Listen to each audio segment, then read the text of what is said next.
Firstly, knowing what isn't leadership.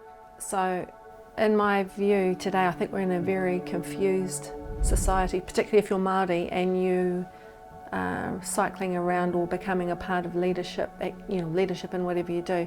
It's confusing because the paradigms that inform us on what leadership is are confusing and they come from different sources. So I think you have to understand, what is the core to you as a leader. And for me, so for example, what it's not is a title.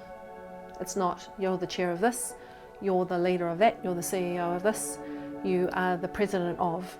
That is a part of a colonial system that we've inherited, which comes out of a worldview of this chain of command that God's at the top and humans and animals and stones below. And there's this rank, and it's exactly where Māori have been sitting too in the context of other Indigenous people. So I don't buy into that. In terms of leadership, it's not your title. And that's a very Pākehā way of looking at things. So, but the messaging to our rangatahi often is the ones to follow are the ones that have succeeded because they have a title. So for me, it's not that necessarily.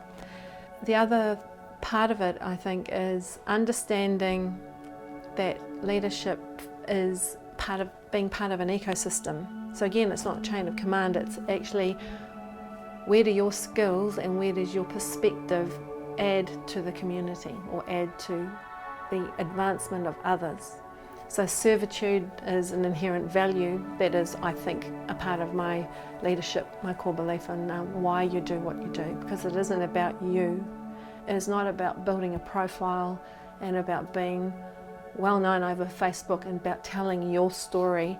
It is actually about impact for people and change that you can bring about for people. So therefore, when you're looking at leadership, for me, what I've figured out is that in this ecosystem of where I could be, I had to understand where the signs were telling me, and my belief was I could confidently step into an area where I had the skills and value to add, and I could help with positive transformation or positive impact for others. So leadership for me that's the strategic intent. It's about taking other people along a journey to where they want to go and seeing where that might be and helping along the way.